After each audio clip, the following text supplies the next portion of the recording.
여러분, 천국이라는 말을 들으면 어떤 생각이 드세요? 아마 대부분은 죽음 이후에 가는 어떤 아름다운 것, 그런 걸 떠올리실 텐데요. 근데 좀 이상하지 않으세요? 그 익숙한 약속이 지금을 살아가는 우리에겐 점점 더 멀게만 느껴지는 것 같잖아요. 네, 바로 이 질문입니다. 예수 믿고 천국 가세요. 이 말, 우리 정말 많이 들어봤죠? 그런데 말이에요. 그 천국이 대체 어디에 있는 걸까요? 이 단순한 질문 하나가 사실 우리가 당연하게 여겼던 믿음의 모든 걸 흔들기 시작합니다. 구원, 심판, 천국. 이런 단어들이 너무 익숙해서일까요? 이제는 우리 마음에 큰 울림을 주지 못하는 것 같아요. 마치 여기 그림처럼요. 신앙의 언어와 우리의 실제 삶 사이에 건널 수 없는 강이 생긴 것만 같죠. 아니, 도대체 어쩌다가 이렇게 된 걸까요? 분명 처음부터 이렇진 않았을 텐데요. 천국이라는 개념이 어떻게 우리 삶과 이렇게 멀어졌는지 그 시간을 한번 거슬러 올라가 보겠습니다. 자, 이 타임라인을 한번 보시죠. 1세기의 예수님은 분명히 천국은 지금 여기서 살아가는 삶의 방식이라고 말씀하셨어요. 그런데 4세기 어거스틴을 거쳐서 중세 시대로 오면서 이야기가 완전히 달라집니다. 천국은 점점 죽음 이후에 가는 곳, 심지어 공포와 심판을 통해 사람들을 통제하는 수단으로 변해갔어요. 핵심은 지금의 현실에서 아주 먼 미래의 약속으로 초점이 옮겨갔다는 거죠. 이 표를 보면 문제가 더 명확해져요. 원죄, 미래의 심판, 죽음 뒤의 천국. 이게 전통적인 교리인데 솔직히 오늘을 사는 우리한테는 아니, 왜? 하는 질문이 먼저 나오지 않나요? 머리로는 이해하려고 해도 가슴으로는 잘 와닿지 않는 뭔가 좀 어색하게 짜맞춘 논리처럼 느껴지는 거죠. 어쩌면 이게 바로 오늘날 많은 사람들이 신앙을 버겁게 느끼는 이유일지도 모르겠습니다. 자, 이렇게 모든 게 복잡하고 추상적으로 흘러갈 때 예수님은 정말 깜짝 놀랄 만큼 단순하고도 혁명적인 답을 내놓으셨습니다. 모든 걸 뒤바꾸는 한마디였죠. 바로 이겁니다. 하나님의 나라는 너희 안에 있다. 이 한마디가 판을 완전히 뒤집는 거예요. 예수님은 천국을 찾던 우리의 시선을 저 멀리 하늘이나 아득한 미래에서 바로 우리 자신의 내면, 지금 이 순간으로 확 돌려놓으신 겁니다. 천국은 가야 할 목적지가 아니라 이미 우리 안에 있다는 정말 혁명적인 선언이었죠. 이 두 모델을 비교해보면 그 차이가 확 느껴지실 거예요. 왼쪽은 그냥 막연히 죽어서 천국 가기를 기다리는 모델이죠. 하지만 오른쪽 예수님의 모델은 어때요? 지금 내 삶의 질을 높이고 어떻게 살 건지 선택하고 바로 지금 여기를 천국으로 만들어가는 현실이에요. 믿음이 죽음 이후의 보상을 위한 티켓이 아니라 지금 더 나은 삶을 살기로 선택하는 용기가 되는 순간입니다. 자, 그럼 여기서 한번 관점을 바꿔볼까요? 만약에 하나님의 본질이 우리를 심판하는 권력이 아니라 관계 맺는 사랑 그 자체라면 어떨까요? 그렇다면 이 세상은 고쳐야 할 타락한 장소가 아니라 그 사랑이 펼쳐지는 아름다운 무대가 되는 거죠.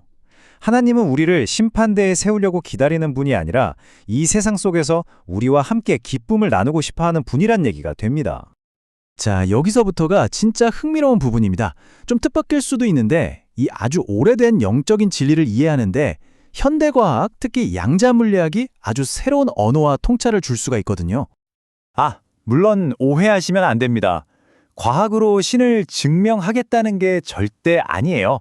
다만 우리가 낡았다고 생각했던 개념들을 21세기의 새로운 렌즈로 다시 들여다볼 수 있는 아주 강력한 도구가 될 수 있다는 거죠. 양자 물리학에 관찰자 효과라는 게 있어요.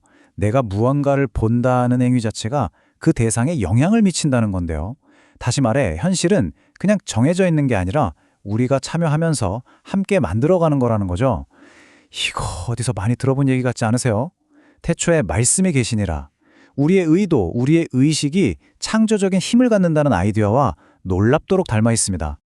양자 물리학의 이런 개념들을 빌려오면요. 기도나 신과의 연결 같은 영적인 주제들을 완전히 새로운 언어로 이해할 수 있게 돼요. 신이 저 머늘에서 우리를 지켜보는 감독이 아니라 양자 얽힘처럼 시간과 공간을 뛰어넘어 우리와 즉각적으로 연결되어 함께 세상을 만들어가는 파트너라는 정말 놀라운 가능성이 열리는 거죠. 이 말이 진짜 아인슈타인이 했냐 아니냐 논란은 좀 있지만 그 아이디어 자체는 생각해 볼 만해요. 우주를 움직이는 근본적인 에너지가 그냥 차가운 물리법칙이 아니라 어쩌면 사랑과 같은 따뜻하고 유기적인 본질을 가질 수 있다는 통찰이니까요. 자, 그럼 이제 가장 중요한 질문이 남았습니다. 이 모든 이야기를 그래서 우리 삶에 어떻게 가져올 거냐는 거죠. 천국을 그저 기다리는 게 아니라 오늘 내 삶에서 천국을 만들어 가려면 우리는 대체 무엇을 해야 할까요?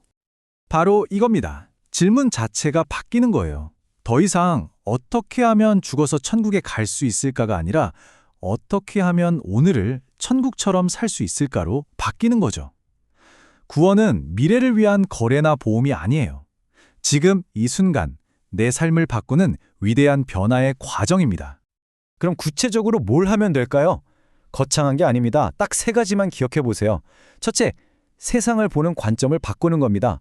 흠 많고 고통스러운 곳이 아니라 신의 손길이 가득한 아름다운 곳으로요.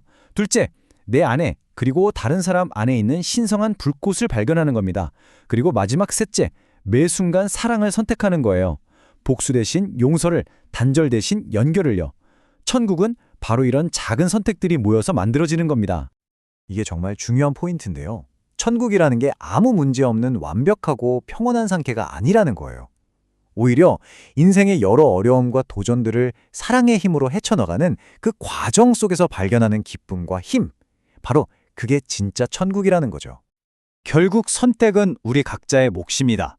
죽음 이후에 막연한 약속을 그저 기다리시겠습니까? 아니면 오늘 바로 지금 당신의 삶을 천국으로 만들어 가시겠습니까? 이 질문에 스스로 답을 찾아가는 것, 그것이야말로 이 새로운 시대를 살아가는 우리 모두에게 주어진 가장 중요한 과제가 아닐까 싶습니다.